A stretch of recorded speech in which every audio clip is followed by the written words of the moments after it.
नमस्कार मित्रों, desire point channel के एक नए वीडियो लेक्चर में मैं हूं अमित दुबे। और आज के इस वीडियो लेक्चर से हम कक्षा 10 की हिंदी स्टार्ट कर रहे हैं। और आज के इस वीडियो लेक्चर में हम कक्षा 10 हिंदी का पहला पाठ सूरदास के पद का अध्ययन करेंगे। चलिए, इस वीडियो लेक्चर में आगे बढ़ने से पहले मैं आप सबसे एक छोटा सा प्रॉमिस करता हूँ कि जब ये वीडियो लेक्चर कंप्लीट होगा तो आपके लिए ये चैप्टर धुआं होने वाला है। यानी बहुत ही बारीकी से और बहुत सरल शब्दों में मैं आज आपको ये चैप्टर पढ़ाने वाला हूँ। और आज के बाद ये चैप्टर आपके लिए बहुत ही ज़्यादा आसान हो जाएगा। तो यहाँ पर कहते हैं, चरण कमल बंदो हरि राई, जाकी कृपा पंगु गिरि लंघे, अंधे को सब कछु दर्शाई, बहिरो सुने गुंग पुनि बोले, रंक चले सिर छत्र धराई।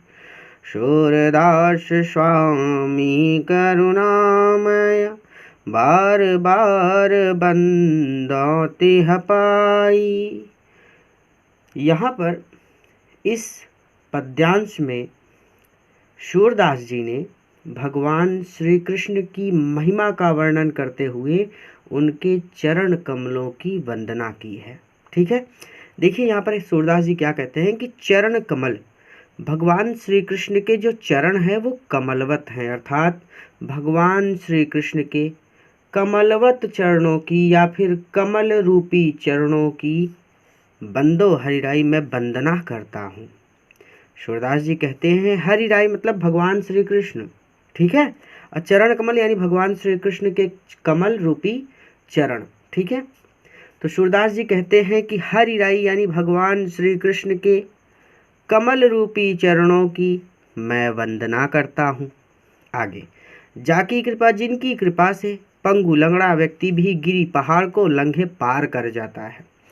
जिनकी कृपा से लंगड़ा व्यक्ति भी पहाड़ को पार कर जाता है, अंधे को और अंधे व्यक्ति को सब कुछ दर्शाई दिखाई देने लगता है, और अंधे व्यक्ति को सब कुछ दिखाई देने लगता है। बहिरो सुने, बहरा व्यक्ति सुनने लगता है। गूंग पुनि बोले, गूंग गूंग मतलब गूंगा, पुनि मतलब फिर से, बोले मतलब बोलने लगता है, और गूंगा व्यक्ति फिर से बोलने लगता है। रंक, रंक मतलब गरीब व्यक्ति चले चलने लगता है। सिर, अपने सिर पर छत्र मतलब अपने सिर पर छत्र धराई, छत्र धारण करके, यानी गरीब व्यक्ति राजा बनकर अपने सिर पर राज छत्र धारण कर लेता है। सूरदास स्वामी करुणा में, सूरदास जी कहते हैं कि उनके स्वामी करुणा के सागर हैं, अर्थात सूरदास जी कहते हैं कि भगवान श्री कृष्ण करुणा के सागर हैं।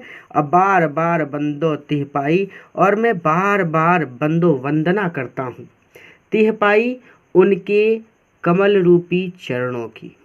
और मैं भगवान श्री कृष्ण के कमल रूपी चरणों की या फिर भगवान श्री कृष्ण के चरणों की बार बार वंदना करता हूँ। क्लियर हो गया? रिवीजन करेंगे। तो पहले यहाँ पर इन्होंने कहा सूरदास जी ने कि मैं हरिराई यानी भगवान श्री कृष्ण के कमल रूपी चरणों की वंदना करता हूँ, जिनकी कृपा से लंगड़ा व्यक्ति भी पर्वत को पार कर जाता है, और अंधे व्यक्ति को सब कुछ दिखाई देने लगता है। बहरा व्यक्ति सुनने लगता है, गूंगा फिर से बोलने लगता है, गरीब व्यक्ति भी राजा बनकर अपने सिर पर राज छत्र धारण कर लेता है। सूरदास जी कहते हैं कि भगवान श्री कृष्ण करुणा के सागर हैं, और मैं बार बार उनके चरणों की वंदना करता हूँ। आगे कहते हैं, आबि गति गति कछु कहत न आवे, जाओ गूंगे मीठे फल को रस अंतर्गत ही भावे, परम स्वाद सब ही सुनिरंतर अमित तोष उपजावे। मन बानी को अगम अगोचर सो जाने जो पावे, रूप रेख गुण जाति जुगत बिनु निरालंब कित धावे। सब विधि अगम विचार ही ताते, शूर सगुन पद गावे। यहाँ पर अभिगत गति कछु कहत न आवे, यानी इस पद्यांश में सूरदास जी ने निर्गुण ब्रह्म की आराधना को बहुत कठिन बताया है, और वो कहते हैं कि सगुण ब्रह्म की उपासना बहुत सरल है। अब निर्गुण ब्रह्म कौन है? निर्गुण ब्रह्म मतलब आप गूगल पर सर्च कर लीजिएगा, आपको डिटेल में पता चल जाएगा। निर्गुण ब्रह्म मैं आपको आसान शब्दों में बताऊं तो निर्गुण ब्रह्म का मतलब जो ईश्वर ना कभी जन्म लेते हैं और ना ही कभी मरते हैं। तो पहला यहाँ पर कह रहे हैं कि अविगत गति। अविगत गति मतलब, अविगत का मतलब होता है अज्ञात और निराकार, यानी जिसका कोई आकार ना हो और जो अज्ञात हो। तो अज्ञात और निराकार कौन है? निर्गुण ब्रह्म। तो ये लिखा गया है निर्गुण ब्रह्म के लिए। तो यहाँ पर सूरदास जी कहते हैं कि निर्गुण ब्रह्म की आराधना करना बहुत कठिन है, क्योंकि गति मतलब होता है दशा या फिर स्थिति, क्योंकि उसकी स्थिति या फिर उसकी दशा या फिर उसके स्वरूप के बारे में कछु कहत नावे, कछु मतलब कुछ भी, कहत नावे कहा नहीं जा सकता। ठीक है, तो पहली लाइन का मतलब अविगत, यानी सूरदास जी कहते हैं कि निर्गुण ब्रह्म की आराधना करना बहुत कठिन है, क्योंकि उनकी स्वरूप या फिर उनकी दशा, जैसा आप बोलना चाहें, मैं यहाँ पर स्वरूप बोल रहा हूँ, ठीक है, क्योंकि उनके स्वरूप के बारे में कछु कहत नावे, कुछ कहा नहीं जा सकता। अगली लाइन में वो कहते हैं कि जो गूंगे मीठे फल को रस अंतर्गत ही भावे, यानी निर्गुण ब्रह्म की जो उपासना है उसका जो आनंद है उसका वर्णन कोई नहीं कर सकता। ठीक है, इस बात को स्पष्ट करने के लिए वो कहते हैं कि जो गूंगे, ये ठीक वैसे ही है जैसे गूंगा व्यक्ति मीठे फल के रस को, यानी मीठे फल के स्वाद को अंतर्गत अपने हृदय में ही भावे, अनुभव करता है। ठीक है, तो जिस प्रकार गूंगा व्यक्ति मीठे फल का स्वाद अपने हृदय में ही अनुभव करता है, वह बोलकर बता नहीं सकता कि मीठा है कि नहीं है, ठीक वैसे ही निर्गुण ब्रह्म की उपासना का जो आनंद है उसका वर्णन कोई नहीं कर सकता। ये एक लाइन का मतलब इतना ही है। इस चीज़ को समझाने के लिए इन्होंने यहाँ पर ये चीज़ लिखी है कि निर्गुण ब्रह्म की भक्ति में आनंद तो है ही, लेकिन उसका वर्णन कोई कर नहीं सकता। और इसका एग्जाम्पल देने के लिए उन्होंने कहा कि ठीक वैसे ही, यानी आप पहले इस लाइन को जोड़ेंगे कि निर्गुण ब्रह्म की उपासना के आनंद का वर्णन कोई नहीं कर सकता, ठीक वैसे ही जैसे एक गूंगा व्यक्ति मीठे फल के स्वाद को अपने हृदय में ही अनुभव करता है, मुख से या फिर मुंह से बोलकर उसका वर्णन नहीं कर सकता, उसी प्रकार निर्गुण ब्रह्म की भक्ति का जो आनंद है उसे केवल अनुभव किया जा सकता है। एक लाइन का इतना बड़ा मतलब। आगे चलते हैं, हम फिर रिवीजन कर लेंगे, ठीक है। परम स्वाद शबहि सुनिरंतर। आगे कहते कि परम स्वाद, परम स्वाद मतलब अलौकिक आनंद। तो कहते हैं कि यद्यपि निर्गुण ब्रह्म की प्राप्ति से अलौकिक आनंद प्राप्त होता है, शबहि निरंतर, आप इसे ऐसे भी पढ़ सकते हैं कि निरंतर मतलब लगातार, तो निरंतर अत्यधिक आनंद प्राप्त होता है और अमित तोष उपजावे, और इससे जो उपासक होता है, यानी निर्गुण ब्रह्म का जो उपासक होता है, जो उसकी भक्ति करता है, उसको अमित तोष उपजावे। तोष मतलब संतोष, अमित मतलब असीम, उसे असीम संतोष भी प्राप्त होता है।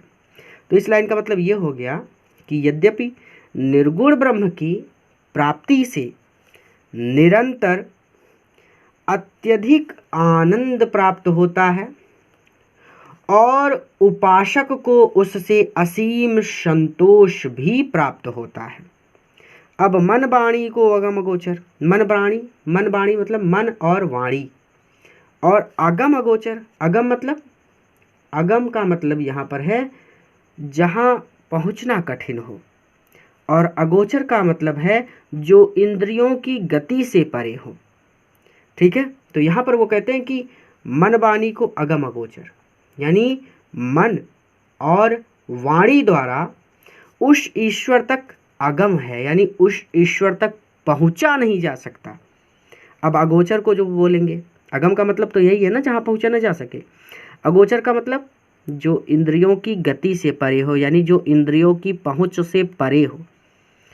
तो मन और वाणी के द्वारा उस ईश्वर तक नहीं पहुँचा जा सकता जो अगोचर है या फिर जो इंद्रियों से परे है। सो जाने, इसे तो वही जानता है जो पावे, जो इसे प्राप्त कर लेता है। यानी उसे जो प्राप्त कर लेता है वही उसे जानता है।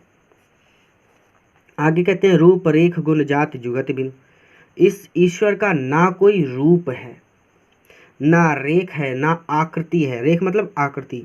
तो निर्गुण ब्रह्म का ना कोई रूप है, ना आकृति है, ना गुण है, ना जाति है, ना ही पाने की कोई युक्ति है। बिनु मतलब रूप बिनु यानी रूप नहीं है, रेख बिनु यानी आकृति नहीं है, गुण बिनु यानी गुण भी नहीं है, जाति बिनु यानी कोई जाति नहीं है, और जुगत बिनु यानी इसे पाने की कोई युक्ति भी नहीं है। निरालंब, निरालंब मतलब बिना आधार का। हम आपको बोले कि मकान बना दीजिए, आधार हो ही ना तो कैसे आप मकान बनाएंगे। साइकिल के पहिए निकाल दीजिए, आप साइकिल कैसे चलाएंगे। तो वही चीज़ निरालंब मतलब बिना आधार का। ठीक है, तो बिना किसी आधार के।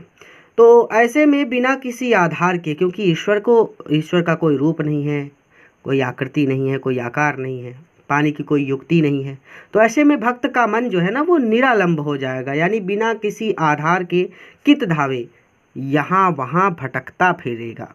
ठीक है, यानी ऐसे भी कह सकते हैं कि ऐसी स्थिति में भक्त का मन बिना किसी आधार के यहाँ वहाँ भटकता रहेगा। असब विधि, सभी प्रकार से, अगम पहले से ही विचार कर लेने के ताते, यानी सभी प्रकार से पहले से ही विचार कर लेने के बाद।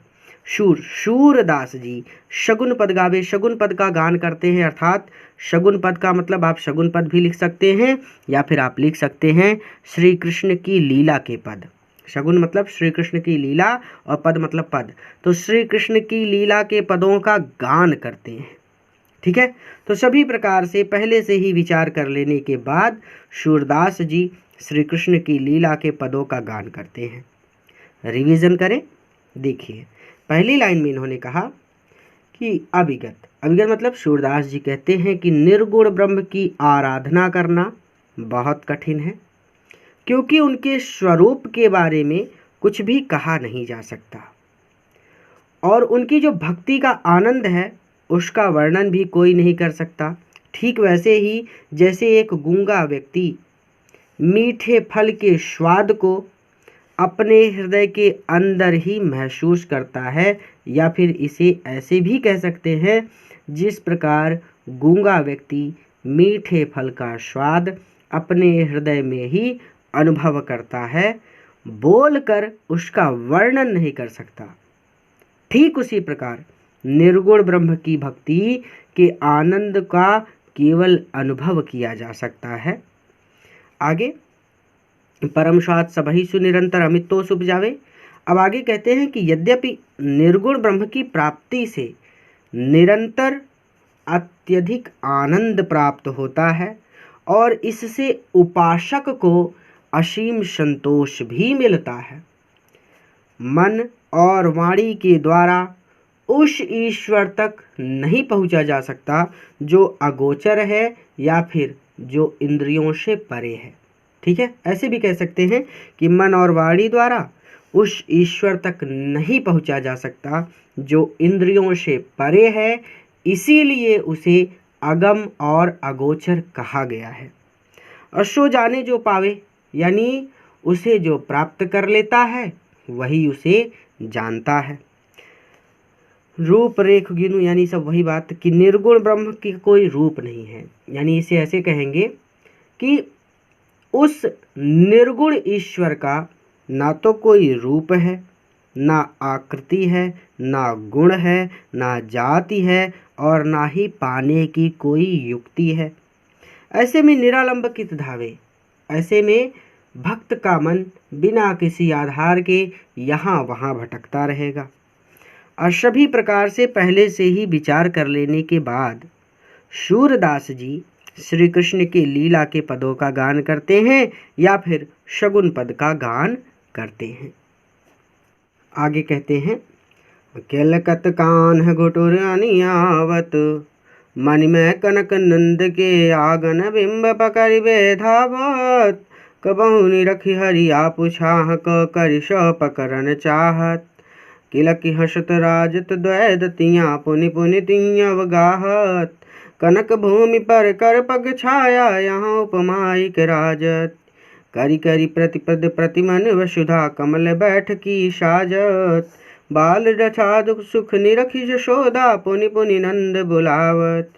अचरा तरल ढाक सूर्य के, प्रभु को दूध पियावत। यहाँ पर सूरदास जी ने श्री कृष्ण की बाल लीला का वर्णन किया है। ठीक है, तो यहाँ पर कहते हैं कि किलकत कान्ह, कान्ह मतलब भगवान श्री कृष्ण। तो सूरदास जी कहते हैं कि भगवान श्री कृष्ण किलकारी मारते हुए घुटनों नियावत, घुटनों के बल चले आ रहे हैं।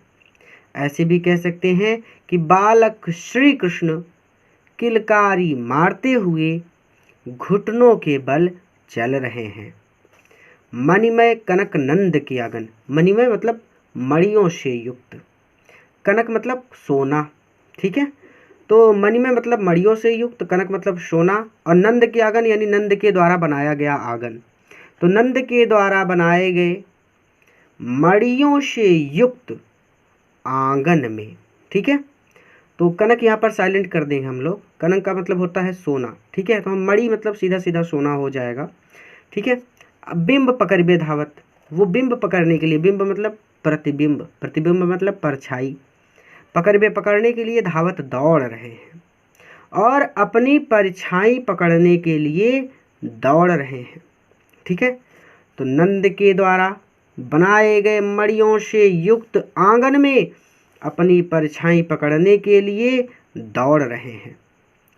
कबहु निरख, कभी तो निरख यानी देख कर, हरि भगवान श्री कृष्ण आप छाह को, अपनी ही छाह को यानी अपनी ही परछाई को, कभी तो भगवान श्री कृष्ण अपनी ही परछाई को देखकर, करी मतलब हाथों से, पकड़न चाहत उसे हाथों से पकड़ना चाहते हैं। अकिला की हंसत, जब वो किलकारी मारकर हंसते हैं तो राजत मतलब सुशोभित होते हैं। द्वैदतियाँ उनके दो दांत, अब पुनि पुनि बारी बार ती अवगाहत, अवगाहत मतलब दिखाई देते हैं। तो यहाँ पर वो कहते हैं कि जब भगवान श्री कृष्ण किलकारी मारकर हंसते हैं, जब भगवान श्री कृष्ण किलकारी मारकर हंसते हैं तो उनके आगे के दो दांत बार बार दिखाई देने लगते हैं, जो अत्यंत राजत हैं, यानी जो अत्यंत सुशोभित हो रहे हैं। क्लियर है यहाँ तक? अब एक बार रिवीजन कर लीजिए ताकि आपको आगे डाउट ना हो। तो सूरदास जी कहते हैं कि बालक श्री कृष्ण किलकारी मारते हुए घुटनों के बल चल रहे हैं। आगे आगे कहते हैं कि नंद बाबा के द्वारा या फिर नंद द्वारा बनाए गए मणियों से युक्त आंगन में बालक श्री कृष्ण या फिर भगवान श्री कृष्ण अपनी परछाई को पकड़ने के लिए दौड़ रहे हैं। कभी तो भगवान श्री कृष्ण अपनी ही परछाई को देखकर उसे हाथों से पकड़ना चाहते हैं, और जब भगवान श्री कृष्ण किलकारी मारकर हंसते हैं तो उनके आगे के दो दांत बार बार दिखाई देते हैं, जो अत्यंत सुशोभित हो रहे हैं। अब आगे समझिएगा। कनक भूमि पर, कनक भूमि पर यानी कनक भूमि, कनक भूमि मतलब उस सोने की भूमि, कनक मतलब सोना, भूमि मतलब जमीन, तो सोने की भूमि यानी पृथ्वी रूपी सोने के फर्श पर। कर पग, कर मतलब हाथ, पग मतलब पैर, छाया यानी छाया, प्रतिबिंब, तो उनके हाथ और पैर की छाया, यहाँ उपमा एक राजत, यहाँ उपमा एक राजत, यानी ऐसी प्रतीत हो रही है मानो करी करी प्रतिपद, कि उनके प्रत्येक कर पर और प्रत्येक पद पर, यानी जहाँ जहाँ वो हाथ और पैर रखते हैं तो प्रत्येक मणि, प्रतिमणि मणि, प्रत्येक मणि में वसुधा पृथ्वी कमल बैठ की, उनके बैठने के लिए कमल का आसन सजा देती है। ठीक है, तो उस पृथ्वी रूपी सोने के फर्श पर, उस पृथ्वी रूपी सोने के फर्श पर उनके हाथ और पैर की छाया ऐसी प्रतीत हो रही है मानो कि जहाँ जहाँ वो अपने हाथ और पैर रखते हैं तो प्रत्येक मणि में वसुधा यानी पृथ्वी उनके बैठने के लिए कमल का आसन सजा देती है। बाल दशा, बाल दशा यानी बाल लीला है ना भगवान श्री कृष्ण की, तो श्री कृष्ण की बाल लीलाओं को देख कर, निरख मतलब देख कर, यशोदा माता, तो श्री कृष्ण की बाल लीलाओं को देखकर यशोदा माता पुनि पुनि बार बार नंद बाबा को बुलाती हैं और अचरा तर ढांके और अपने आंचल से ढक कर सूर के प्रभु यानी सूरदास के प्रभु यानी भगवान श्री कृष्ण को दूध पिलाने लगती हैं। तो यहाँ तक हो गया था। यहाँ तक फिर से रिवीजन करा देता हूँ कि उस पृथ्वी रूपी सोने के फर्श पर भगवान श्री कृष्ण के हाथ और पैर की छाया ऐसी प्रतीत हो रही है मानो कि जहाँ जहाँ भगवान हाथ और पैर रखते हैं प्रत्येक मणि में पृथ्वी उनके बैठने के लिए कमल का आसन सजा देती है। भगवान श्री कृष्ण की बाल लीलाओं को देखकर यशोदा माता बार बार नंद बाबा को बुलाती हैं और अपने आंचल से ढांक कर सूरदास के प्रभु बालक श्री कृष्ण को दूध पिलाने लगती हैं। अब आगे चलते हैं। तो मैं अपनी सब गाय चरई हूँ, प्रात होत बल के संग जय हाँ, तेरे कहे न रही हूँ, ग्वाल बाल गायन के भीतर न कहूँ डर नहीं लागत, आज न सोऊं नंद दुहाई रैनी रहूँगा जागत, और ग्वाल सब गाय चरई है मैं घर बैठे रही हूँ, शोर श्याम तुम सोई रहो अब प्रात जान मैं दई हूँ। यहाँ पर सूरदास जी श्री कृष्ण के बाल हठ का वर्णन करते हैं। ठीक है, तो कहते हैं बालक श्री कृष्ण अपनी माता से कह रहे हैं, क्या कह रहे हैं कि हे माता मैं अपनी सब गाय चराई हूँ, मैं अपनी सभी गायों को चराई हूँ, चराने जाऊँगा। हे माता मैं अपनी सभी गायों को चराने जाऊँगा, अर्थात मैं अपनी सभी गायों को चराने वन जाऊँगा। ठीक है, ऐसे भी बोल सकते हैं कि मैं अपनी सभी गायों को चराने जंगल जाऊँगा। ठीक है, तो मैं अपनी सब गाय चराई हूँ, तो मैं अपनी सब गाय चराऊँगा। इसका मतलब यहाँ पर ये है कि भगवान श्री कृष्ण माता यशोदा से जिद करते हुए कहते हैं कि हे मैया मैं अपनी सभी गायों को चराने वन जाऊँगा। प्रातः होते ही यानी सुबह होते ही बल के संग यानी बलराम भैया के संग जय हो मैं वन में जाऊँगा। तेरे कहे न रही हो और तुम्हारे कहने से न रही हो मैं रुकूंगा नहीं, और तुम्हारे कहने से भी मैं घर में नहीं रुकूंगा। ग्वाल बाल यानी ग्वाल बालों के और गायों के भीतर बीच में या फिर साथ रहते हुए। ठीक है, तो वन में ग्वाल बालों और गायों के साथ रहते हुए न कहूँ डर नहीं लागत, मुझे डर नहीं लगता। ठीक है, तो न कहूँ मतलब थोड़ा सा भी डर मुझे नहीं लगता। आज न सोवो नंद दुहाई, आज मैं सोऊंगा नहीं। नंद दुहाई यानी नंद बाबा की सौगंध खाकर मैं कहता हूँ कि आज मैं सोऊंगा नहीं। रह नहीं रहूँगा जगत में, सारी रात जागता रहूँगा। और दूसरे ग्वाल बाल सभी गाय चराई हूँ, अपनी गाय चराए मतलब और दूसरे सभी ग्वाल बालक अपनी गाय चराएं। अब मैं घर बैठा रहूँ, मैं अपने घर में बैठा रहूँ, क्वेश्चन मार्क है यहाँ पर, यानी ऐसा पूछ रहे हैं कि मतलब दूसरे बच्चे वन में गाय चराने जाए और मैं बैठा रहूँ। शूर श्याम तुम सोई रहो, अब यानी यहाँ पर वो सीधा सीधा ऐसे ही आपको कहना होगा कि और ग्वाल जो हैं यानी दूसरे सभी ग्वाल अपनी गाय चराने वन में जाएं और मैं घर में बैठा रहूं, ऐसा बिल्कुल नहीं होगा, ये जोड़ना होगा। अशूर श्याम, सूरदास जी कहते हैं कि श्याम यानी भगवान श्री कृष्ण को माता यशोदा कहती हैं कि तुम सोई रहो, अब तुम सोई जाओ, यानी अब तुम सो जाओ, प्रात जान मैं दे हूँ, प्रातः होने पर मैं तुम्हें जाने दूंगी।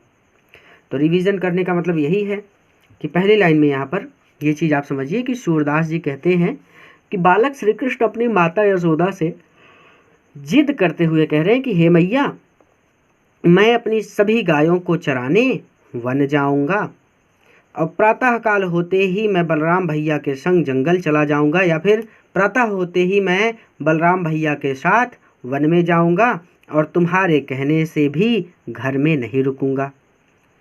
ग्वाल बाल गायन के भीतर नहीं क्यों डरने लागत, क्योंकि ग्वाल सखाओं और गायों के साथ मुझे तनिक भी डर नहीं लगता। ठीक है, आज न सोवो नंद दुहाई, मैं नंद बाबा की सौगंध खाकर कहता हूं कि आज मैं सोऊंगा नहीं, सारी रात जागता रहूंगा। और ग्वाल सब गाय चरही हो, मैं घर बैठा रहूं, यानी और ग्वाल, यानी कह रहे हैं कि सब ग्वाल अपनी गाय चराने वन में जाएं और मैं घर में बैठा रहूं। ऐसे भी पढ़ सकते हैं कि सभी ग्वाल अपनी गाय चराने वन में जाएं और मैं घर में बैठा रहूं। अब ऐसा बिल्कुल भी नहीं होगा। तो सूरदास जी कहते हैं कि माता यशोदा भगवान श्री कृष्ण से कहती हैं कि हे बालक, या फिर ऐसे भी कह सकते हैं कि सूरदास जी कहते हैं कि माता यशोदा भगवान श्री कृष्ण से कहती हैं कि तुम अब सो जाओ, अर्थात अब तुम सो जाओ, अब प्रात जान मदई हो, सुबह होने पर मैं तुम्हें गाय चराने जाने दूंगी। अब आगे कहते हैं कि मैया हो न चरई हो गाई, शिगरे ग्वाल घिरावत मोशो मेरे पाए पिराई, जौन पत्या ही पूछी बलिदायु अपनी शौह दिवाई, यहाँ सुनी माई जशोदा ग्वालिन गारी देत रिशाई, मैं पठवती अपने लड़का को आवे मन बहराई, शूर श्याम में रोअति बालक मारत ताही रिगाई। तो यहाँ पर सूरदास जी कहते हैं कि भगवान श्री कृष्ण के हठ करने के बाद या फिर जिद करने के बाद माता यशोदा ने उन्हें वन में गाय चराने के लिए भेज दिया था, लेकिन वन में दूसरे ग्वाल सखाओं ने उन्हें बहुत परेशान किया। और इस पद में सूरदास जी ने बताया है कि कैसे बालक श्री कृष्ण घर लौट कर आते हैं और माता यशोदा से उन ग्वाल सखाओं की शिकायत करते हैं। ठीक है, तो शिकायत करते हुए बालक श्री कृष्ण माता यशोदा से कहते हैं कि हे मैया, मैं हो न चरई हो गाय, मैया हों यानी मैं न चरई हो नहीं चराऊंगा, गाय यानी गाय। तो श्री कृष्ण माता यशोदा से कहते हैं कि हे माता, अब मैं गाय चराने नहीं जाऊंगा। शीघ्र ग्वाल, सभी ग्वाल, घिरावत मुझसो यानी सभी ग्वाले मुझसे ही अपनी गायों को घेरने के लिए कहते हैं। घेरने के लिए मतलब अगर गाय किसी दूसरी दिशा में जा रही है तो ग्वाले कहते थे, भाई भगवान श्री कृष्ण से कहते कि अरे हाँको हाँको, उसको मारो मारो, इधर आ जाए, नहीं तो जंगल में चली जाएगी या फिर नदी में चली जाएगी, इस तरह से। तो उसको बोलते हैं घेरना, कि कहीं दूसरी दिशा में गाय न चली जाए। तो सभी ग्वाल यानी शीघ्र ग्वाल यानी सभी ग्वाले मोशो मुझसे ही अपनी गायों को घेराते हैं, यानी सभी ग्वाले मुझसे ही अपनी गायों को घेरने के लिए कहते हैं। और इधर उधर दौड़ते दौड़ते मेरे पैरों में दर्द होने लगता है। ठीक है, तो मेरे पाई पिराई यानी इधर उधर दौड़ते दौड़ते मेरे पैरों में दर्द होने लगता है। और जो न पत्या है, अब आगे जीत करते हुए कहते, कैसे कह रहे हैं कि जो न पत्या है, जो तुम्हें विश्वास ना हो। हे मैया, यदि तुम्हें विश्वास ना हो तो पूछ लो बलराम भैया से। हे मैया, अगर तुम्हें विश्वास ना हो तो बलराम भैया से पूछ लो। लेकिन कैसे पूछना? अपनी शौ दिवाए, लेकिन अपनी कसम दिलाकर पूछना, यानी अपनी सौगंध दिलाकर पूछना। तो ऐसे भी कह सकते हैं कि हे मैया, अगर आपको मेरी बात पर विश्वास ना हो तो अपनी सौगंध दिलवाकर बलराम भैया से पूछ लो। यह सुनी, यह सुन करके माई जसोदा, माता जसोदा ग्वालिन ग्वालों को गाली देने लगती हैं, रिशाई गुस्सा होकर। तो यह सुन करके माता यशोदा गुस्सा होकर के ग्वालों को गाली देने लगती हैं। मैं पठवत, मैं भेजती हूँ अपने लड़किया को, अपने बालक को। मैं अपने बालक को इसलिए भेजती हूँ, आवे मन बहराई, कि वो मन बहला आए। ठीक है। अशूर श्याम, सूरदास जी कहते हैं कि माता यशोदा कहते हैं कि श्याम मेरो, कि मेरा अति बालक, कि मेरा श्री कृष्ण अति बालक है, यानी मेरा श्री कृष्ण अभी बहुत छोटा है। सूरदास जी कहते हैं कि माता यशोदा कह रही हैं कि मेरा श्री कृष्ण यानी मेरा कृष्ण अभी बहुत छोटा है। मारता है रिगाई, रिगाई मतलब इधर उधर दौड़ा दौड़ा कर मारत ताही, उसे मार डालेंगे, यानी ये ग्वाले उसे इधर उधर दौड़ा दौड़ा कर मार डालेंगे। अब रिवीजन करेंगे। तो बालक श्री कृष्ण माता यशोदा से शिकायत करते हुए कहते हैं कि हे मैया, मैं अब गाय चराने नहीं जाऊंगा। शिगरे ग्वाल घिरावत मोशो मेरे पाए पिराए। तो ये सभी ग्वाले मुझसे ही अपनी गायों को घेरने के लिए कहते हैं और इधर उधर दौड़ते दौड़ते मेरे पैरों में दर्द होने लगता है।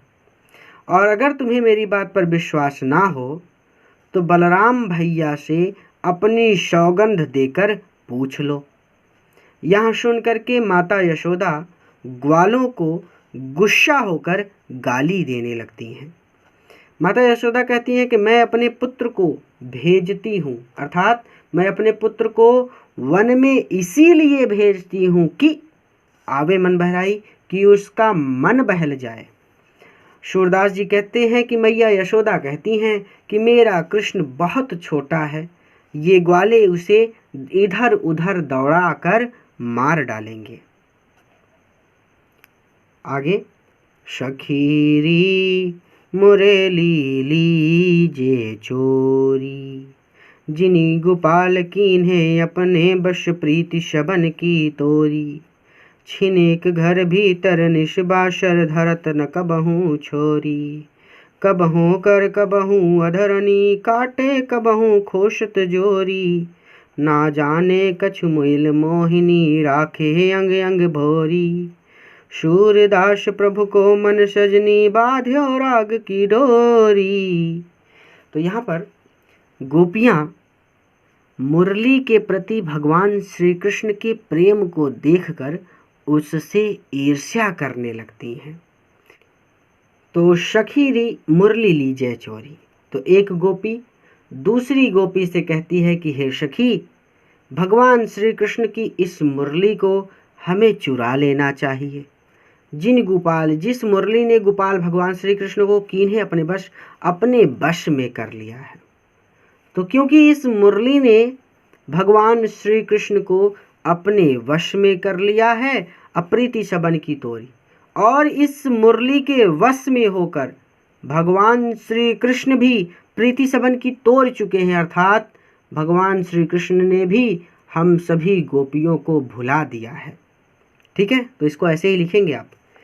तो जिन गोपाल कीन्हे अपने बस, क्योंकि इस मुरली ने भगवान श्री कृष्ण को अपने वश में कर लिया है, और इस मुरली के वश में हो करके भगवान श्री कृष्ण भी हम सब गोपियों को भूल गए हैं। छिन एक क्षण के लिए भी भगवान श्री कृष्ण इसे एक क्षण के लिए भी धरत न कबहूँ छोड़े। अब देखिए बीच में क्या है। तो घर भीतर, चाहे वो घर के भीतर हो, निशिबाशर, निशिबाशर होता है मतलब दिन रात। ठीक है, तो निशिबाशर मतलब रात दिन, दिन रात नहीं, रात दिन। निशि मतलब रात, बाशर मतलब दिन। तो छिन एक क्षण के लिए भी, चाहे वे घर के भीतर हो, रात हो या दिन हो, एक क्षण के लिए भी उसे छोड़कर रखते नहीं है। अर्थात यहाँ पर वो कह रही है कि चाहे भगवान श्री कृष्ण घर के भीतर हो या बाहर हो, एक पल के लिए भी मुरली को नहीं छोड़ते। ठीक है, तो चाहे यहाँ पर आप ऐसे पढ़ेंगे कि भगवान श्री कृष्ण चाहे घर के भीतर हो या फिर बाहर हो, चाहे दिन हो चाहे रात हो, एक क्षण के लिए भी वो इस मुरली को नहीं छोड़ते। कबहू कर, कभी तो उसे हाथों में ले लेते हैं, कबहू अधरणी, कभी उसे होठों से लगा लेते हैं, कट कबहू खोसत जोरी, और कभी उसे कट में खोस लेते हैं, अर्थात कभी उसे कमर में खोस लेते हैं। तो कभी तो उसे हाथों में ले लेते हैं, कभी उसे अपने अधरों से लगा लेते हैं, यानी कभी उसे होठों पर रख लेते हैं। अकट कभों खोसत जोरी, और कभी तो उसे कटी में खोस लेते हैं, अर्थात कमर में खोस लेते हैं। ना जाने कछु कैसा मेल मोहिनी, इस मेल मोहिनी अर्थात मेल मोहिनी, मोहिनी मतलब जादू टोना होता है ना, तो वही यहाँ पर गोपियाँ कह रही हैं कि ना जाने यानी समझ में नहीं आ रहा कि इस मेल मोहिनी अर्थात इस मुरली ने कौन सा मोहिनी मंत्र भगवान श्री कृष्ण पर चला दिया है।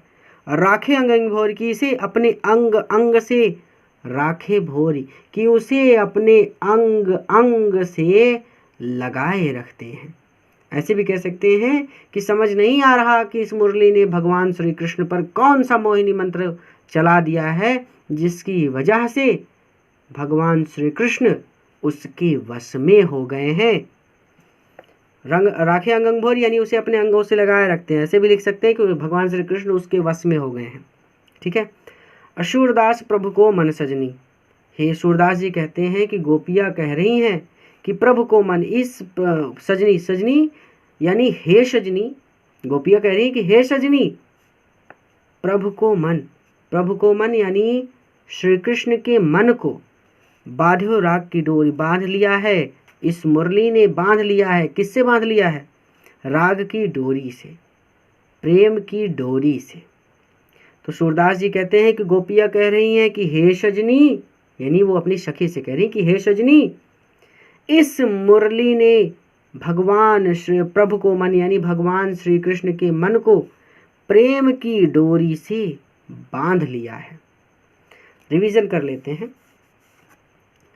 तो गोपियाँ कहती हैं कि हे सखी, हमें इस मुरली को चुरा लेना चाहिए, क्योंकि इस मुरली ने भगवान श्री कृष्ण को अपने वश में कर लिया है, और इस मुरली के वश में होकर भगवान श्री कृष्ण हम सबको भूल गए हैं।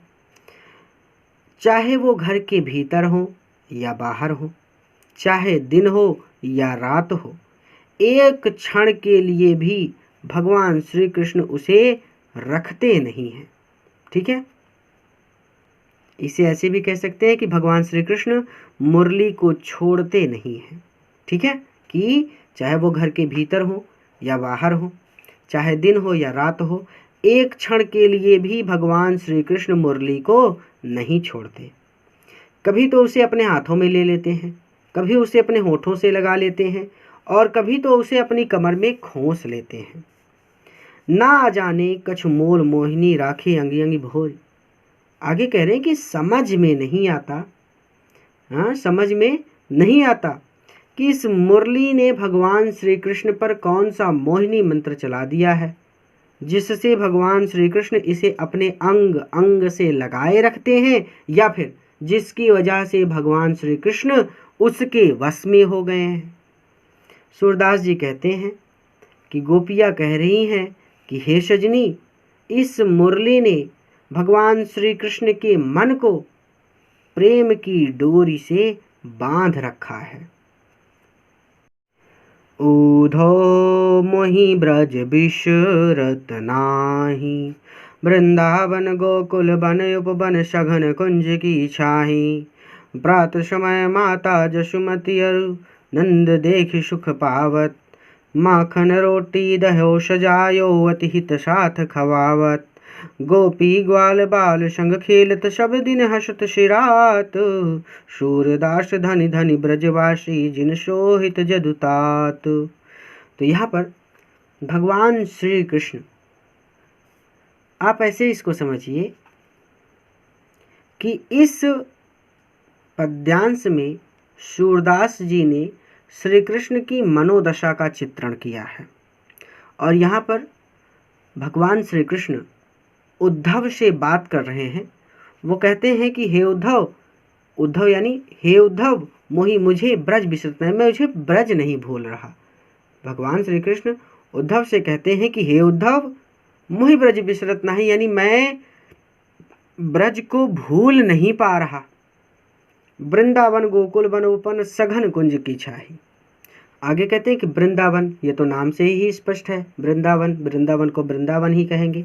गोकुल वन, तो यहाँ पे 2 वन का वर्णन किया गया है। पहला तो है वृंदावन और दूसरा है गोकुल वन। ठीक है, तो ये गोकुल वन को गोकुल वन और वृंदावन को वृंदावन ही बोलेंगे, क्योंकि ये 2 वन है जिनके नाम है ये।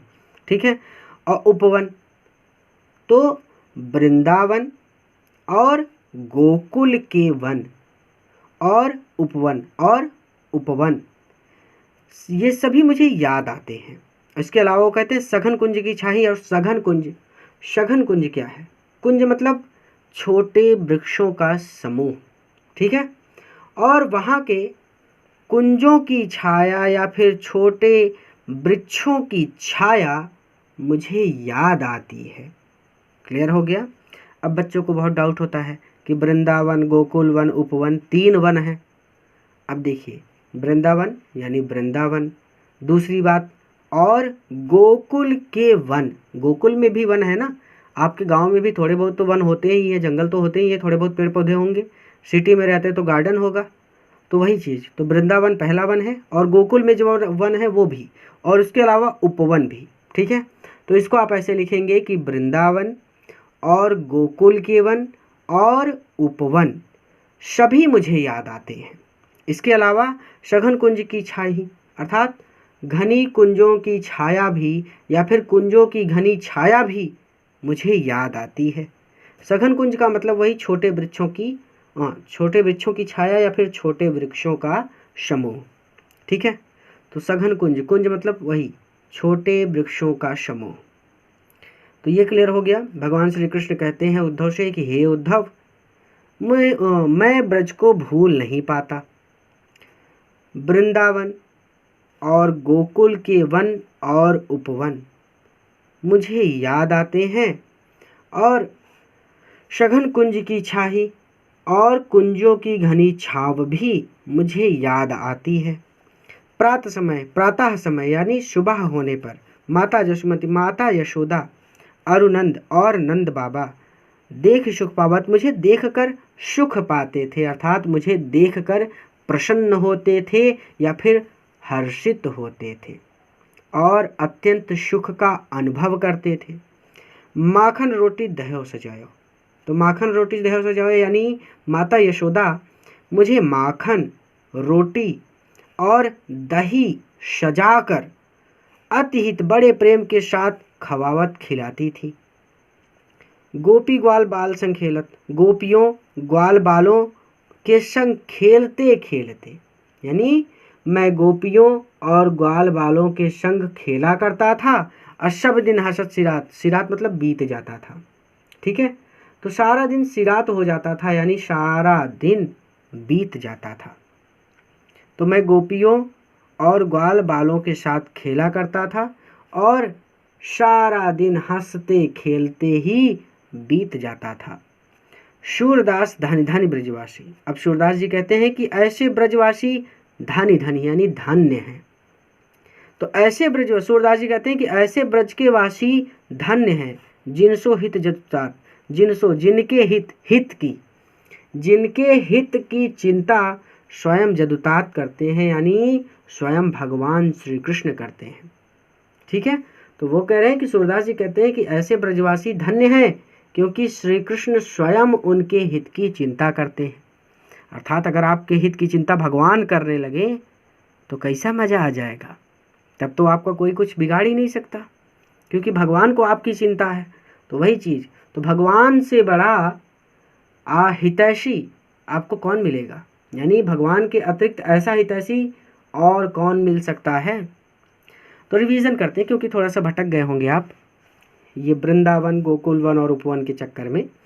चलिए फिर से, उद्धव मोहि ब्रज विसरत नाही, इस लाइन का मतलब है भगवान श्री कृष्ण उद्धव से कहते हैं कि हे उद्धव, मैं ब्रज को भूल नहीं पाता। वृंदावन, गोकुल वन, उपवन, यानी ये सब नाम लिखे हैं, बस इन्हीं नामों को पढ़ लेना है कि वृंदावन और गोकुल के वन और उपवन सभी मुझे याद आते हैं। फिर उसके आगे सघन कुंज की छाही और घनी कुंजों की छाव भी मुझे याद आती है। कुंज का मतलब छोटे वृक्षों का समूह। प्रातः समय माता जसुमती अरुनंद देख सुख पावत, प्रातः समय यानी प्रातः काल माता यशोदा और नंद बाबा मुझे देखकर हर्षित होते थे और अत्यंत सुख का अनुभव करते थे। माखन रोटी दह्यो सजायो। यशोदा माता मुझे मक्खन रोटी और दही सजाकर यानी एक साथ, तो आप इसको ऐसे भी बोल सकते हैं कि यशोदा माता मुझे मक्खन रोटी और दही अतिहित साथ खवावत बड़े प्रेम के साथ खिलाती थी। ठीक है, सजायो मतलब वही एक साथ सब कुछ सजाकर, थाल में सजाकर सब खाया जाता है ना, तो वही चीज़ थाली में जब सामान आता है कुछ भी खाने के लिए तो वो सजा हुआ आता है कि दाल अलग है, रोटी अलग है, चावल अलग है, सब्जी अलग है, वही चीज़। तो माखन रोटी दह्यो सजायो ऐसे भी बोल सकते हैं कि माता यशोदा मुझे मक्खन रोटी और दही सजाकर बड़े प्रेम के साथ खिलाती थी, या फिर सीधा सीधा बोल दीजिए कि माता यशोदा मुझे कहाँ गया दह्यो, तो मक्खन रोटी और दही बड़े प्रेम के साथ खिलाती थी। गोपियों और ग्वाल बालों के साथ खेलते खेलते, गोपियों और ग्वाल बालों के साथ खेलते खेलते सब दिन हंसत से रात, सारा दिन हंसते हंसते व्यतीत हो जाता था। सूरदास जी कहते हैं कि ऐसे ब्रजवासी धन्य हैं क्योंकि भगवान श्री कृष्ण स्वयं उनके हित की चिंता करते हैं। क्लियर हो गया? आगे चलेंगे। अगर यहाँ पर दिक्कत हो तो इसे ऐसे भी पढ़ सकते हैं, उपवन का मतलब बगीचा भी होता है, तो आप इसे ऐसे भी पढ़ सकते हैं कि वृंदावन और गोकुल के वन और बगीचे। ठीक है, यानी वृंदावन और गोकुल के वन बगीचे सभी मुझे याद आते हैं। ऐसे भी लिख सकते हैं कि वृंदावन और गोकुल के वन और बगीचे सभी मुझे याद आते हैं। क्लियर है? और सघन कुंज की छाही, ये तो क्लियर ही हो गया था कि कुंजों की घनी छाव भी मुझे याद आती है। कुंज मतलब छोटे वृक्षों का समूह। आगे चलें। ऊधो मन न भये 10-20, एक हो तो सो गयो श्याम संग को अब राधेश। इंद्र शिथिल भई के शब बिन ज्यों देही बिनु शीश। आशा लागी रहत तन श्वासा जी वही कोटि बरीश। तुम तो सखा श्याम सुंदर के सकल जोग के ईश। शूर हमारे नंद नंदन बिनु और नहीं जगदीश। यहाँ पर गोपियाँ उद्धव को समझाते हुए कहती हैं, पहली बात तो आप इस कहानी को समझिए कि हुआ क्या है। भगवान श्री कृष्ण के मथुरा चले जाने के बाद गोपियों का उनको याद करके व्याकुल होने का अत्यंत मार्मिक चित्रण यहाँ पर किया गया है। दूसरी बात, श्री कृष्ण उद्धव को गोपियों के पास ज्ञान और योग का संदेश लेकर ब्रज में भेजते हैं, लेकिन गोपियाँ इस संदेश को स्वीकार करने में स्वयं को असमर्थ बताती हैं, क्योंकि वो भगवान श्री कृष्ण के अलावा किसी अन्य की उपासना नहीं कर सकती। तो वास्तव में ये कहानी है यहाँ पर। ठीक है, तो अब गोपियाँ उद्धव से क्या कह रही हैं? गोपियाँ कहते हैं कि उद्धव, हे उद्धव, गोपियाँ कहती हैं कि हे उद्धव मन न भये 10-20। गोपियाँ उद्धव से कहती हैं कि हे उद्धव मन न भये 10-20, हमारे पास कोई 10-20 मन ना भय नहीं है। यानी हे उद्धव हमारे पास कोई 10-20 मन नहीं है। मन मतलब बुद्धि, दिमाग। एक हो तो सो, एक ही था भाई, सबके पास एक ही मन होता है, तो एक हो तो सो, एक ही था सो, और वहाँ भी गयो चला गया श्याम संग, भगवान श्री कृष्ण के साथ, वहाँ भी भगवान श्री कृष्ण के साथ चला गया। हमारे पास तो केवल एक ही मन था और वो भी भगवान श्री कृष्ण के साथ चला गया। को अवराधे ईस, को अब किस मन से अवराधे आराधना करूं ईस तुम्हारे द्वारा बताए गए निर्गुण ब्रह्म की। ठीक है, इस मतलब तुम्हारे द्वारा बताया गया निर्गुण ब्रह्म। तो तुम्हारे द्वारा बताए गए निर्गुण ब्रह्म की उपासना अब हम किस मन से करें, क्योंकि मन तो एक ही था, अब वो भगवान के साथ चला गया। इंद्र शिथिल भई, हमारी इंद्रियां जो हैं यानी हमारी जो इंद्रियां हैं ना वो शिथिल हो गई हैं, यानी हमारी सारी इंद्रियां कमजोर हो गई हैं केशव बिन। केशव बिन यानी भगवान श्री कृष्ण के बिना। तो भगवान श्री कृष्ण के बिना हमारी सभी इंद्रियां शिथिल हो गई हैं या फिर कमजोर हो गई हैं। अज्यो देहि बिनु शीस, ठीक वैसे ही जैसे देहि बिनु शीस, बिना शीस बिना सिर का देह शरीर, जैसे बिना सिर वाला धड़ या फिर बिना सिर वाला शरीर। तो ठीक वैसे ही जैसे बिना सिर वाला धड़ शिथिल हो जाता है, बेकार हो जाता है, वैसे ही हमारी इंद्रियां भी बेकार हो गई हैं, शिथिल हो गई हैं या फिर कमज़ोर पड़ गई हैं। कई तरीके से पढ़ाया जा सकता है। अब एक वर्ड को पकड़कर ऐसे पढ़ लेते हैं कि भगवान श्री कृष्ण के बिना हमारी इंद्रियां कमज़ोर पड़ गई हैं, ठीक वैसे ही जैसे बिना सिर वाला धड़ बेकार हो जाता है। आशा लागी रहत तन श्वासा, आशा हमारी तन इस शरीर में, श्वासा जो ये सांसें चल रही हैं हमारे तन में या फिर हमारे शरीर में, ये जो सांसें चल रही हैं वो इस आशा में लगी हुई हैं, अर्थात इस आशा में चल रही हैं कि हमें भगवान श्री कृष्ण का दर्शन होगा। ठीक है, यानी भगवान तो चले गए थे ना मथुरा, तो मथुरा जाने के बाद ये जो गोपियां हैं उनकी हालत इतनी खराब हो गई है ब्रज में। ठीक है, तो गोपियां कहती कि हमारे इस शरीर में तो केवल इसी आशा में यानी इसी उम्मीद में सांसें चल रही हैं कि भगवान श्री कृष्ण मथुरा से अवश्य लौटेंगे और हमें उनके दर्शन हो जाएंगे। ठीक है, तो आशा लागी रहत तन श्वासा, यानी यही मतलब है यहाँ पर कि हमारे तन में, हमारे शरीर में सांसें केवल इसी आशा में चल रही हैं कि भगवान श्री कृष्ण मथुरा से अवश्य लौटेंगे और हमें उनके दर्शन हो जाएंगे। और जीवन है कोटि बरिस, और इस आशा में हम कोटि बरिस तक जीवित रहेंगे, अर्थात इस आशा में हम करोड़ों सालों तक जीवित रहेंगे। अर्थात किस आशा में? कि भगवान श्री कृष्ण लौटेंगे। तो भगवान श्री कृष्ण के लौटने की आशा के सहारे हम कोटि बरिस तक, करोड़ों वर्षों तक जिंदा रहेंगे। तो हमारे शरीर में इसी आशा में सांसें चल रही हैं कि भगवान श्री कृष्ण मथुरा से अवश्य लौटेंगे और हमें उनके दर्शन हो जाएंगे। और उनके दर्शन पाने की इस आशा में या फिर भगवान श्री कृष्ण के लौटने की आशा के सहारे ही हम कोटि बरिस तक, करोड़ों वर्षों तक जिंदा रह सकती हैं। तुम तो सखा, तुम तो मित्र हो, सखा हो श्याम सुंदर के, भगवान श्री कृष्ण के।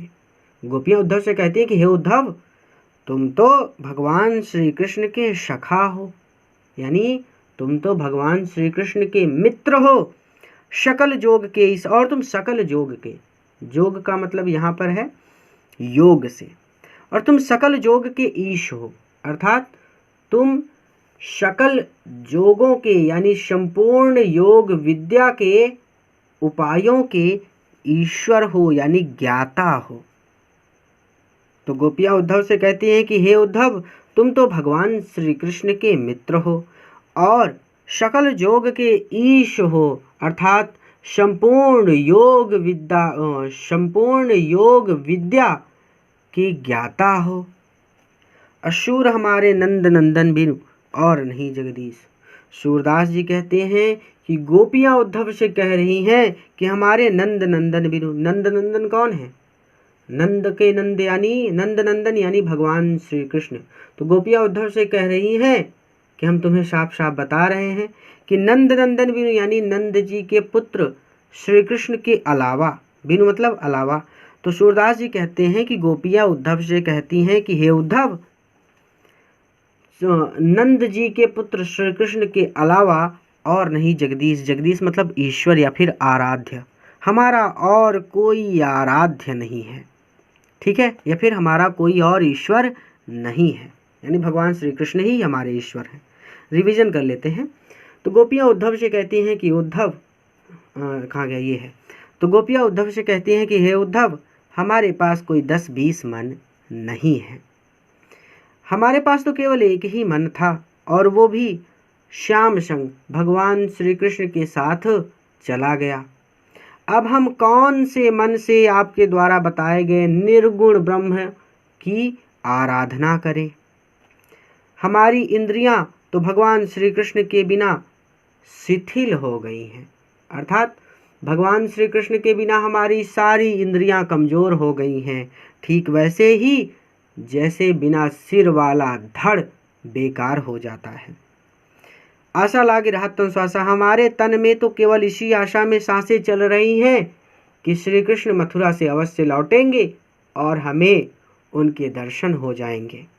और उनके लौटने की आशा के सहारे जीवन कोटि बरिस यानी और उनके लौटने की आशा के सहारे हम करोड़ों सालों तक जिंदा रह सकती हैं।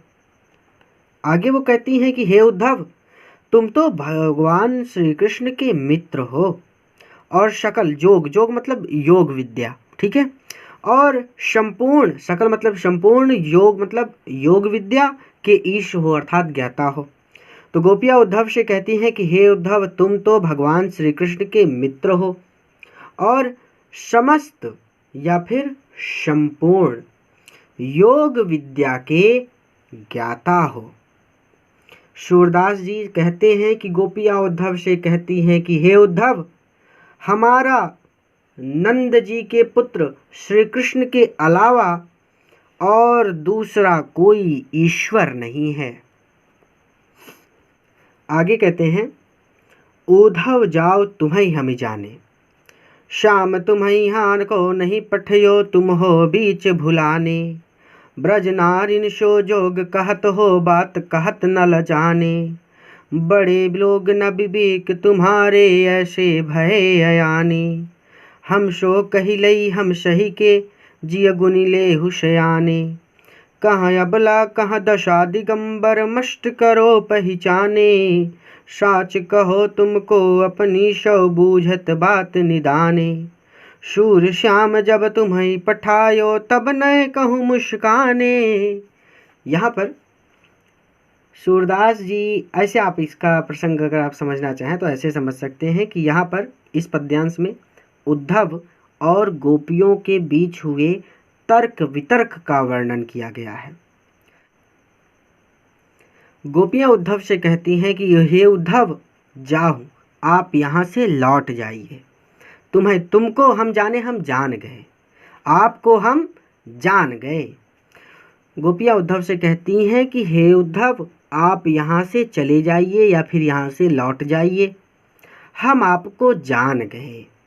श्याम तुम्हें हाँ कौ नहीं पठयो, श्याम यानी ऐसा लगता है कि भगवान श्री कृष्ण ने तुम्हें हाँ को नहीं पठियो, तुमको यहाँ पर नहीं भेजा, यानी भगवान श्री कृष्ण ने आपको यहाँ पर नहीं भेजा है। ऐसा लगता है कि भगवान श्री कृष्ण ने आपको यहाँ पर नहीं भेजा है, तुम हो बीच भुलाने, तुम स्वयं ही रास्ता भटक कर यहाँ आ गए हो, तुम हो बीच भुलाने, बीच में भुला गए हो, अर्थात तुम रास्ता भटक कर यहाँ आ गए हो। ब्रज नारिन सो जोग कहत हो, तुम ब्रज की नारियों से अर्थात ब्रज की गोपियों से जोग कहत हो, जोग कहत हो यानी योग की बात कह रहे हो। भाई आप नारियों से योग की बात कहते हो, तुम ब्रज की नारियों से यानी ब्रज की गोपियों से योग की बात कह रहे हो, बात कहत न लजाने, तुम्हें लज्जा नहीं आती, तुम्हें शर्म नहीं आती, ऐसे भी कह सकते हैं, ठीक है।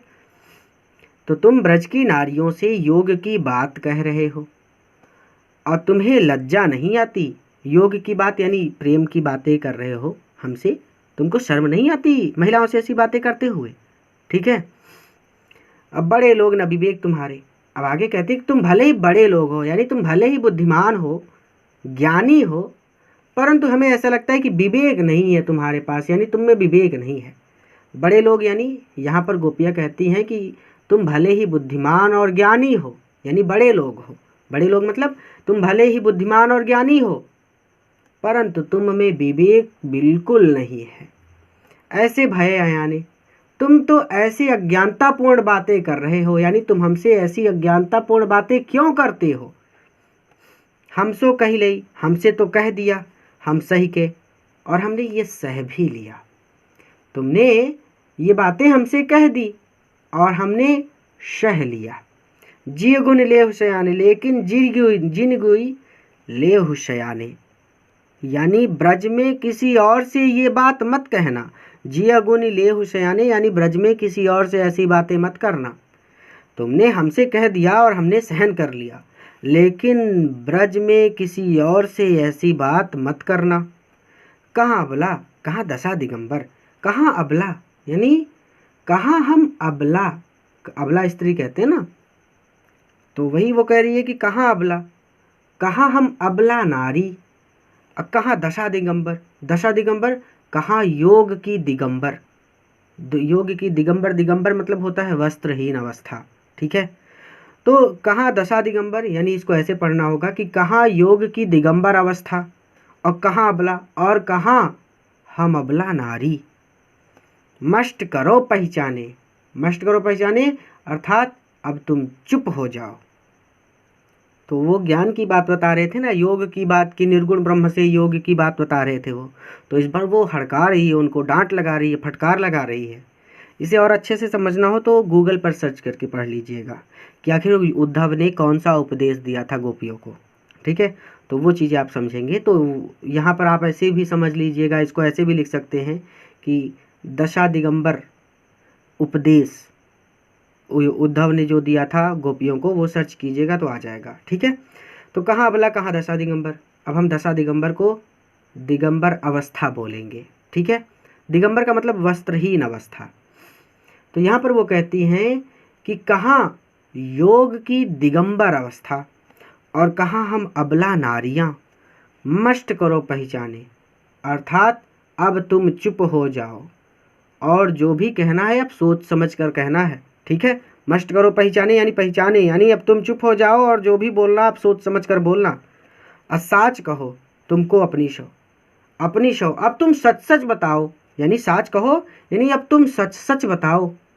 अपनी शो बूझत बात निदाने, यानी बूझत बात निदाने मत लेना, यानी ये क्या है, इस लाइन का मतलब ही नहीं समझ में आ रहा आपको। देखिए देखिए ये जो निदाने लिखा है, निदाने का मतलब है यहाँ पर अंत में।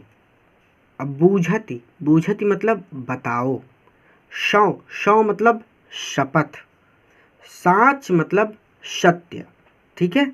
तो ये हो जाएगा कि साच कहो तुमको अपनी शौ, यानी तुमको शपथ है कि तुम सच बोलो।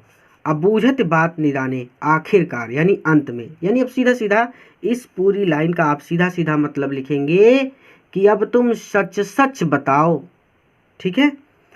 सूर श्याम की सूरदास जी कहते हैं कि गोपी कह रही कि श्याम यानी भगवान श्री कृष्ण ने जब जब तुम्हें पठियो यहाँ पर पठया था, यानी जब यहाँ पर भेजा था, तब नैकहो मुस्काने, तब नैकहो मुस्काने यानी क्या वहाँ थोड़ा सा मुस्कुराए थे।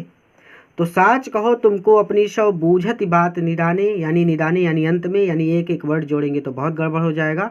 इस पूरे का मतलब केवल इतना सा है कि अब तुम सच सच बताओ कि जब भगवान श्री कृष्ण ने तुमको यहाँ पर भेजा था तो क्या वो थोड़ा सा मुस्कुराए थे। यानी मुस्कुराने का मतलब कि भगवान श्री कृष्ण ने तुम्हारे साथ मजाक किया है, तुम्हारे साथ चुटकुल्ला किया है, तुम्हारा उपहास उड़ाया है और इसीलिए तुम्हें यहाँ पर भेज दिया है, ठीक है।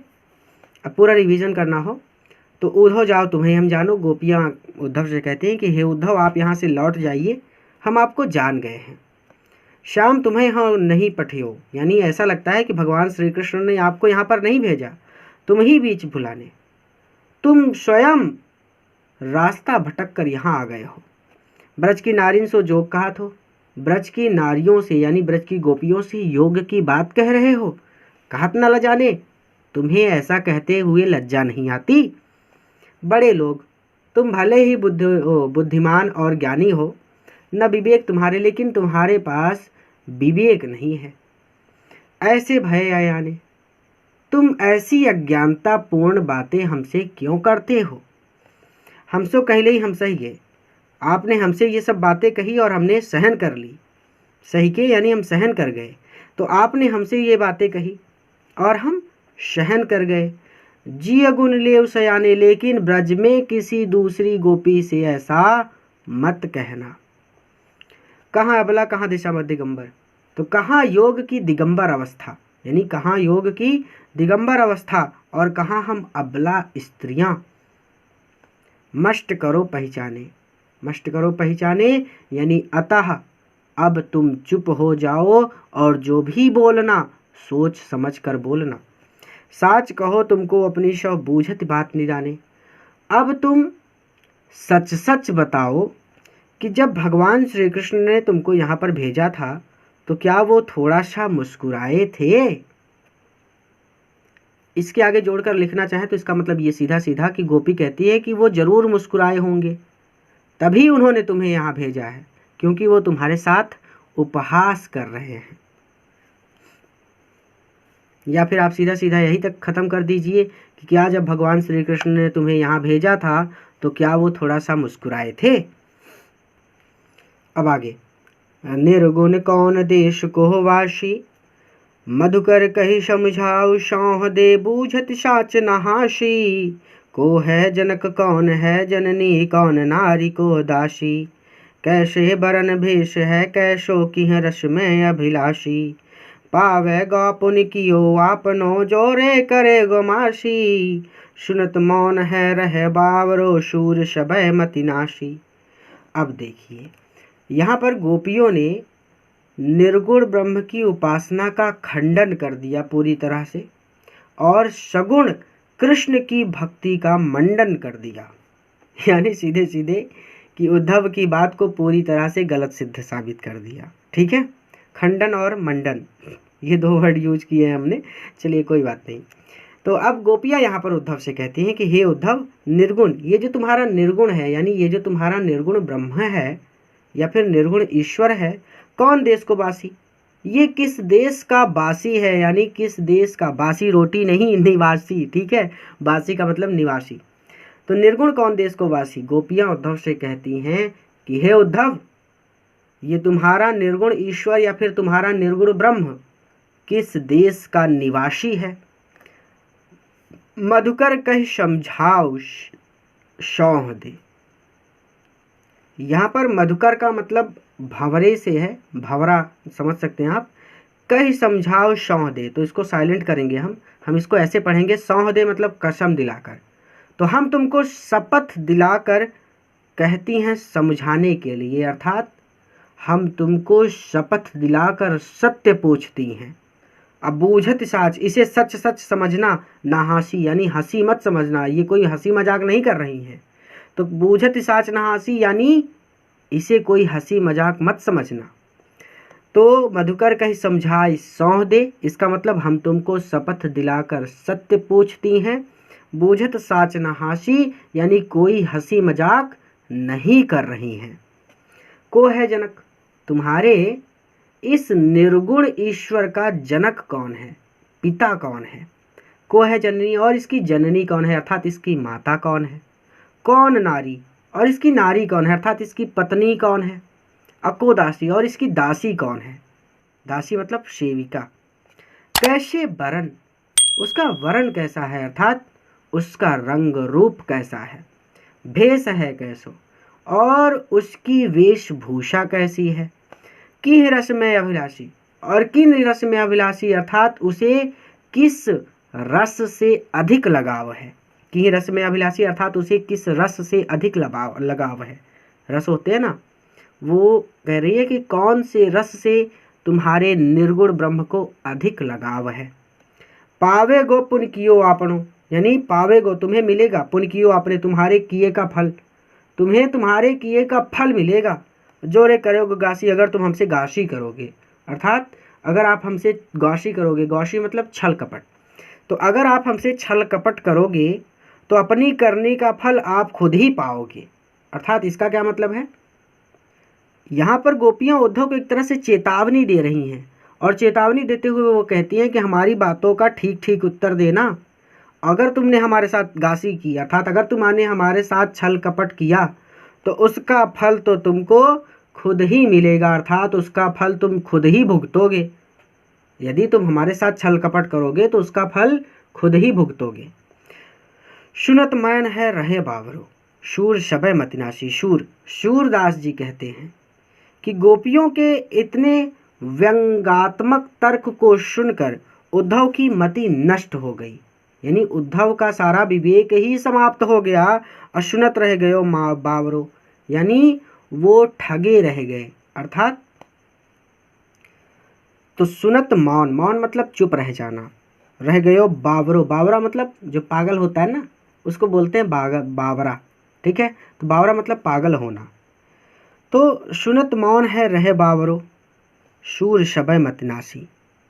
तो इस लाइन का मतलब है कि गोपियों की बात को सुनकर उद्धव ठगे रह गए, अर्थात चुप होकर खड़े रह गए।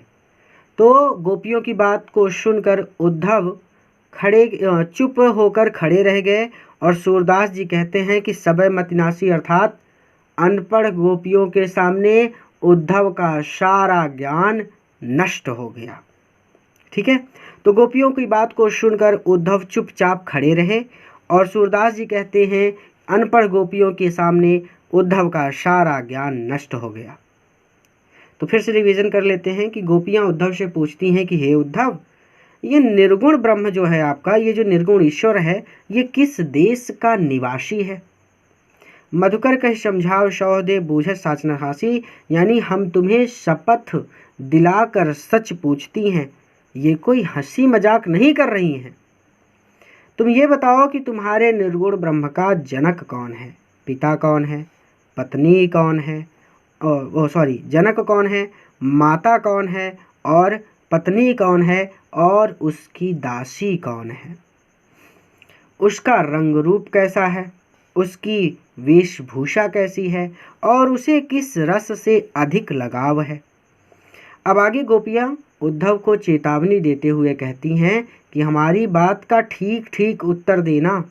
यदि तुम हमारे साथ छल कपट करोगे तो अपनी करनी का फल तुम खुद ही पाओगे, अर्थात भुगतोगे। यदि तुम हमारे साथ छल कपट करोगे तो उसका फल तुम खुद ही भुगतोगे। तो गोपियों की ऐसी ज्ञान पूर्वक बातें सुनकर उद्धव चुपचाप वहीं पर खड़े रह गए।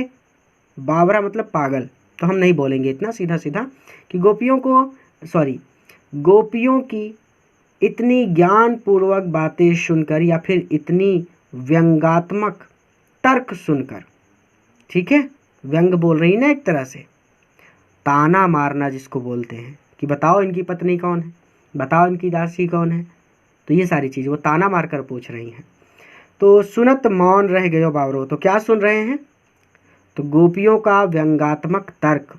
तो गोपियों का व्यंगात्मक तर्क सुनकर मौन है रह गयो बावरो, उद्धव ठगे से हो गए, अर्थात उद्धव मौन हो गए और उनका सारा विवेक समाप्त हो गया। अशूर शबै मतनासी, यानी उनका सारा विवेक समाप्त हो गया। यहीं पर आप समाप्त कर सकते हैं, या फिर इस लाइन को थोड़ा सा और बढ़ाकर आप कहना चाहें तो आप इसे ऐसे कह सकते हैं कि अनपढ़ गोपियों के सामने उद्धव का सारा ज्ञान समाप्त हो गया। ठीक है, तो फिर से अगर समझिए, सुनत मौन है रह गयो बावरो, तो यहाँ पर आप ऐसे भी लिख सकते हैं कि गोपियों के इतने व्यंगात्मक तर्क सुनकर मौन है रह गयो बावरो, उद्धव चुपचाप वहीं खड़े हो गए, या फिर उद्धव ठगे से हो गए। जैसे कोई आपको लूट लेता है तो आपको समझ में नहीं आता कि क्या बोलें, वही चीज़ ठगे से हो गए। तो वो गोपियों के इतने व्यंगात्मक तर्क सुनकर उद्धव ठगे से हो गए, अशूर सबे मतनाशी, और उनका सारा विवेक समाप्त हो गया।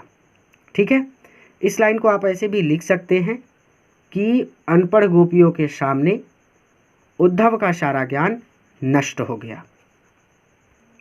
अब आखिरी है, कहते हैं संदेशो देव की शो कहियो, हाँ तो धाय तिहारे सुत की मया करत ही रहियो, जदपि टेव तुम जानते उनकी तव मोह कही आवे, प्रात होत मेरे लाल लड़ते माखन रोटी भावे, तेलु बटनो अरुता तो जलता ही देखी भज जाते, जोई जोई मांगत सोई सोई देती, क्रम क्रम करी के नहाते, शूर पथिक सुन मोहि रहनि दिन बढ़े रहत न उर सोच, मेरो वरक लड़े तो मोहन होई है करत सकोच। तो यहाँ पर सूरदास जी ने श्री कृष्ण की माता देवकी के पास मथुरा चले जाने के बाद माता यशोदा के स्नेह और उनकी पीड़ा का वर्णन किया है। ठीक है, तो यहाँ पर यशोदा माता देवकी को एक पथिक के हाथ संदेश भिजवाते हुए कहती हैं कि संदेशो देवकी से कहियो, कि मेरा ये संदेशा तुम देवकी से कह देना। ठीक है, तो यशोदा जी देवकी को एक पथिक के हाथ संदेश भिजवाते हुए कहती हैं कि संदेशो देवकी से कहियो, यहाँ संदेशा तुम देवकी से कह देना। हाँ तो मैं तो धाई तिहारे सुत की, धाई तिहारे सुत की, तुम्हारे सुत की यानी तुम्हारे पुत्र की धाई हूँ, यानी धाय माँ हूँ। धाय माँ कौन? जो माँ के समान पालन पोषण करने वाली होती हैं उनको बोलते हैं धाय माँ। ठीक है, तो धाय भी बोल सकते हैं, ई की जगह पर या लगा दीजिएगा बस। ठीक है, तो मैं तो तुम्हारे पुत्र की धाय माँ हूँ, अब मया करत ही रही हूँ, मैं तो उससे मया करती ही रहूँगी, अर्थात मैं तो उसे माँ के समान प्रेम करती ही रहूँगी। यद्यपि टेव तुम जानत उनकी, यद्यपि तुम उनकी टेव जानती हो, यद्यपि तुम उनकी टेव जानती हो, टेव मतलब आदत, यद्यपि तुम उनकी सारी आदतें जानती होगी, तब फिर भी मोह मैं कही आवे, फिर भी मैं आपसे कुछ कहना चाहती हूँ, या फिर भी मेरा मन आपसे कुछ कहना चाहता है। तब मोह कही आवे यानी फिर भी मेरा मन आपसे कुछ कहना चाहता है। प्रातः हो सुबह होने पर मेरे लाल लड़े थे, मेरे लाल लड़े थे यानी मेरे लाडले कृष्ण को प्रातः होत सुबह होते ही माखन रोटी भावे, माखन रोटी खाने की आदत है। तो मेरे लाडले कृष्ण को सुबह होते ही माखन रोटी खाने की आदत है। तेल उबटनो अरु तातो जल, तेल उबटन, उबटन बच्चों को लगाया जाता है। ठीक है, तो वही चीज़ वो कह रही हैं कि तेल उपटन और तातो जल, और मतलब और तातो जल मतलब गर्म पानी, तो उपटन तेल और गर्म पानी ताही, इसे देखकर भज जाते, वो भाग जाते हैं, यानी इसे देखते ही श्री कृष्ण भाग जाते हैं। अजोई जोई मांगत, जो जो वो मांगते हैं सोई सोई देती, वह वह मैं उन्हें देती हूँ। अक्रम क्रम धीरे धीरे करके नहाते, यानी नहाते समय वो जो जो मांगते हैं सो मैं उन्हें देती हूँ, और क्रम क्रम करके यानी धीरे धीरे करके वो स्नान करते हैं। ठीक है, इसका मतलब ऐसे भी हो सकता है कि स्नान करते समय वो जो कुछ भी मांगा करते थे मैं उन्हें वो दिया करती थी, और धीरे धीरे वो स्नान करते थे। शूर पथिक सुन मोहि रैन दिन, बढ़ो राहत उर सोच। शूर यानी सूरदास जी कहते हैं कि माता यशोदा कहती हैं कि पथिक सुन, हे पथिक सुनो, यानी पथिक को पथिक के माध्यम से संदेश भिजवा रही ना, तो इसको आप साइलेंट कर दीजिए, आप इसको ऐसे पढ़िए कि माता यशोदा कहती हैं, सूरदास जी कहते हैं कि माता यशोदा कहती हैं कि उनके रैन दिन, रात दिन उन बढ़ो राहत उर सोच, उनके हृदय में यही सोच सताती है, अर्थात यही चिंता रहती है। सूरदास जी कहते हैं कि माता यशोदा कहती हैं कि हे पथिक सुनो, मेरे हृदय में रात दिन यही चिंता सताती रहती है, अर्थात मेरे हृदय में रात दिन यही चिंता सताती रहती है। मेरो अलग लड़े तो मोहन, कि मेरा लाडला कृष्ण होए करत संकोच, मथुरा में कुछ मांगने में संकोच करता होगा। होए करत संकोच यानी संकोच करता होगा। रिवीजन करते ताकि अच्छी तरह से आपको याद हो जाए। संदेशो देवकी सो कहियो, तो माता यशोदा देवकी को एक पथिक के हाथ संदेश भिजवाते हुए कहती हैं कि संदेशो देवकी से कहियो, कि हे पथिक मेरा यह संदेशा तुम देवकी से कह देना कि हाँ तो धाय तिहारे सुत की, कि मैं तो तुम्हारे पुत्र की धाय माँ हूँ, अब मया करत ही रही हूँ, इसीलिए मैं उससे माँ के समान प्रेम करती ही रहूँगी। यद्यपि टेव तुम जानत उनकी, यद्यपि आप उनकी सारी आदतें जानती होंगी, ताऊ मोहि कही आवे, फिर भी मेरा मन आपसे कुछ कहने को हो रहा है, या फिर भी मेरा मन आपसे कुछ कहने को कर रहा है, या फिर भी मेरा मन आपसे कुछ कहना चाहता है, जैसा याद हो जाए। प्रात होत मेरे लाल लड़ते माखन रोटी भावे, प्रात होते यानी मेरे लाल लड़ते, तो मेरे लाडले कृष्ण को सुबह होते ही माखन रोटी खाने की आदत है। उपटन, तेल और गर्म पानी देखकर वो भाग जाते हैं। अर्थात उपटन, तेल और गर्म पानी को देखते ही श्री कृष्ण भाग जाते हैं और स्नान करते समय वो जो जो मांगते हैं मैं वह वह उन्हें देती हूँ और धीरे धीरे करके वो स्नान करते हैं। शूर पथिक सुन। सूरदास जी कहते हैं कि माता यशोदा पथिक से कहती हैं कि हे पथिक, मोहि रैन दिन बढ़े और राहत उर सोच। मेरे उर में, मेरे हृदय में यही सोच या फिर यही चिंता रात दिन सताती रहती है। मेरो अलख लड़े तो मोहन की मेरा लाडला कृष्ण वहीं करत संकोच, मथुरा में कुछ मांगने में संकोच तो नहीं करता। ये लास्ट वाला नहीं समझ में आया होगा आपको, तो पथिक सुन को साइलेंट कर दीजिए, समझ में आ जाएगा। तो सूरदास जी कहते हैं कि माता यशोदा कहती हैं कि मेरे हृदय में, और मतलब हृदय, तो मेरे हृदय में रात दिन यही चिंता सताती रहती है कि कहीं मेरा लाडला मोहन अर्थात कहीं उनका लाडला कृष्ण होइहे करत संकोच, मथुरा में कुछ मांगने में संकोच तो नहीं करता। यहीं पर यह चैप्टर कंप्लीट होता है। पूरा वीडियो देखने के लिए धन्यवाद। इस वीडियो को अपने मित्रों के साथ जरूर शेयर करें ताकि वो भी इससे लाभ ले सकें। किसी नए वीडियो लेक्चर में किसी नए चैप्टर के साथ मैं आपसे फिर से मिलूंगा।